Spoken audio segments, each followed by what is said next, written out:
को सुने, गोविंद की कथा भी मिल रही है, सदगुरुदेव के दर्शन भी मिल रहे हैं, एक साथ कई हमको उपलब्धियां मिल रही हैं। इसलिए हमको संत और आपकी कथा दो मिलती रहे, ये मुझे प्रदान कर दीजिए। भगवान बोले वो तो मिल गया। परंतु संत कहते हैं, ठाकुर जी ने कहा और कुछ चाहिए? ध्रुव जी ने कहा 6 गाली माता जी ने दीनी है हमको, दिखाओ जरा कहाँ है। ऐसे थोड़ी दिखाई जाए, वाणी का घाव तो हृदय में लगता है। मेरे प्रभु ने अपना पीतांबर उठा दिया और जैसे ही दिखाया तो 6 घाव मेरे प्रभु की छाती में लगे हैं। 6 घावों को देख करके आज ध्रुव जी आश्चर्यचकित हो गए। प्रभु आपके घाव? ठाकुर जी बोले, जब मां सुरची तुझे गाली दे रही थी तो मैं रो रहा था, क्योंकि कोई मेरे संतों को, भक्तों को यदि छांटा मारता है तो मेरे गाल पर पड़ता है, गाली कोई सुनाता है तो मेरी छाती पर घाव पड़ता है। जैसे मां के गाल पर या जैसे बालक के गाल पर कोई चांटा मारे तो मां की छाती पर पड़ता है। आपने 10 महीने थोड़ी पेट में रखा है, रखा तो मैंने। ऐसे ही भक्त संत मेरे बालक हैं, मैं उनका पिता हूं, माता हूं। जब कोई उनको डांटता है, उनका अपमान करता है तो दर्द मुझे होता है। इसलिए एक गाली पर 6000 वर्ष तक धरती का राज्य करो।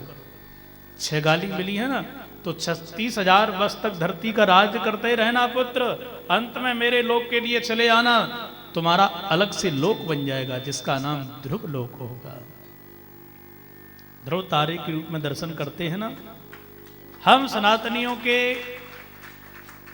इतिहास में। जब विवाह होता है तो विद्वान लोग ध्रुव तारे के दर्शन करवाते हैं। इसमें अनेक वेद के भाव हैं, आज भी वह हमारे लिए दिखाई देते हैं। और ध्रुव जी ने प्रभु के दर्शन पाए, तब यहां से चल पड़े।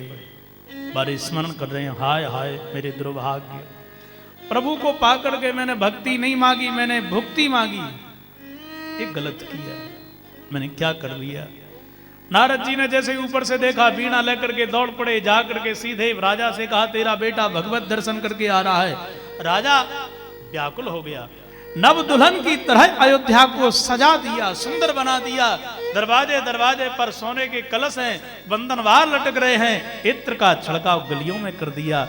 हाथी को सुंदर सजा करके ऐरावत की तरह ध्रुव जी के सामने पेश कर दिया। बालक अकेला चला जा रहा है। मां के आज हृदय में नाना प्रकार की तरंग उठ रही हैं, मेरा ध्रुव लौट करके आ रहा है, कैसे स्वागत करूंगी। पर ध्रुव जी ने सबसे पहले सज्जनों यदि प्रणाम किया तो मां सुरुचि को किया। मां तेरे कड़वे वचनों ने आज मेरा रास्ता मोड़ दिया, संसार की ओर से मुझे भगवत दर्शन की ओर, भगवान की ओर कर दिया, ये तेरी कृपा है। राजा को, भैया को प्रणाम किया। अंत में मां के चरणों में प्रणाम किया। उस मां सुनीति के स्तनों से दूध की धारा बह पड़ी, अपनी अश्रु धारा के द्वारा अभिषिक्त ध्रुव को कर दिया। मेरा नन्हा सा बेटा जंगल में कैसे रहा होगा, कितना कष्ट सहा, पर मां अब प्रभु की कृपा मेरे ऊपर हो चुकी है, कष्ट मिट गए। राजा लज्जित हो गया। सज्जनों, गद्दी पर ध्रुव जी को बिठारा, जंगल में तपस्या के लिए चला गया। उत्तम ने यक्षों का अपराध कर दिया, यक्षों ने इसको मार डाला। सुरुचि जंगल में रोती बही गई, जंगल में आग लग गई, दोनों जल के मर गए। ये इनका परिणाम हुआ है। और ध्रुव जी ने जो राज्य किया वो बड़ा अद्भुत है। बोलो जय श्री कृष्ण, जय श्री कृष्ण। भागवत में जो धर्म की चर्चा, जो राजनीति की चर्चा है, हर जगह मिलेगी। पर उस राजनीति में धर्म नीति का जो संपुट है वो बड़ा अद्भुत है। भारतवर्ष हमारा आदिकाल में ऐसा ही था। जो सुशासन था वो अवर्णीय था। ध्रुव जी गद्दी पर बैठे, 2 विवाह हुए, भ्रमी और इला के साथ 3 बेटा हुए इनके। महाराज उत्कल बड़ा है, कल्प और बत्सर 2 बेटा छोटे। बत्सर को राज्य मिला। अंत में तो राज्य को त्याग करके जंगल में सीधे घोर तपस्या के लिए उपस्थित हो गए और मृत्यु के सिर पर अपने चरण का प्रहार करके विमान में बैठ करके आकाश मार्ग से सीधे महाराज वैकुंठ के लिए प्रस्थान करने लगे। आगे मां पीछे पीछे बेटा जा रहा है। बोलिए लक्ष्मी नारायण भगवान की जय। ये ध्रुव जी का इतिहास है। इसलिए यदि आपने अपनी मति के लिए भगवान में लगा दिया तो आपके विचार अटल होंगे, ध्रुव होंगे। उन विचारों से भगवान मिल जाएंगे। विचार भी है जिसमें चार, विद्या, और विद्या से विवेक भी होना चाहिए। विद्या तो रावण के पास थी, विद्या है फिर विवेक। विद्या विवेक है पर विनय नहीं तो बेकार है, इसलिए विनयशील भी होना चाहिए। विनय है तुम्हारे पास में, विद्या है तुम्हारे पास में, पर विश्वास नहीं है तो वह तुम्हारे पास नहीं है। विद्या हो, विवेक हो, विनय हो, विश्वास जिसमें हो उसका नाम विचार है। इसलिए संत जो विचार हैं वो अपने माथे से निकलते हैं। संत उन विचारों को एकीकृत कर लेते हैं। जटा बांधते हैं ना, जब यही विचार आपके एकीकृत हो जाएंगे तो जगतपति की प्राप्ति हो जाएगी। यही विचार आपके बिखर जाएं तो संसार में फंस जाओगे। बोलो जय श्री कृष्ण। जय श्री कृष्ण। सज्जनों ध्यान दीजिएगा। इसके बाद महाराज इनके वंश में एक राजा हुआ जिसका नाम है महाराज अंग। बड़े धर्मात्मा राजा है ध्रुव जी के वंश में। और जो अंग का विवाह हुआ वो सुनीता जी के साथ में बेटा बैन हुआ। अब देखो राजा कितना धर्मात्मा है। ऐसा कोई राजा नहीं था ध्रुव जी के वंश में जैसा अंग हुआ पर बेटा बैन हुआ। महा दुष्ट। क्यों? बोले पत्नी यदि योग्य है तो आपको भगवान मिल जाएंगे, पत्नी अयोग्य है तो आपके नरक के दरवाजे खुले हैं। बोलो जय श्री कृष्ण। इसलिए विवाह में दो चीजें देखना चाहिए, दो बातें, कुल और कुंडली। कुलीन कन्या आपकी इज्जत कभी रोड़ों पे नहीं बिखेरेगी, कभी आपके कुल के नाम को बदनाम नहीं होने देगी। इसलिए कुल पहले देखिए। आज जहां पैसा मिल गया वहां कुल मिल गया, इसलिए दुर्दशा हो रही है। दूसरी कुंडली देखिएगा, जहां कुंडली मिल गई वहां कभी केस अदालतों में नहीं जाएंगे, तलाक नहीं होगा।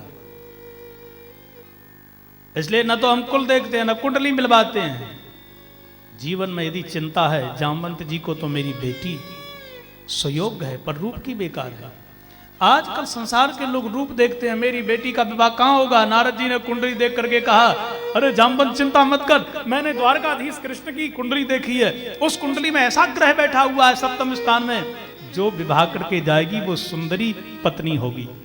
इसका विवाह वहीं कर देना, इसका रूप बदल जाएगा। जामवंत प्रतीक्षा कर रहा था कि कब द्वारकाधीश, कब कृष्ण आए। और जैसे ही विवाह किया भगवान ने जामवती को छुआ, वो ऋक्षणी वेश मिट गया, दिव्य सुंदरी बन गई।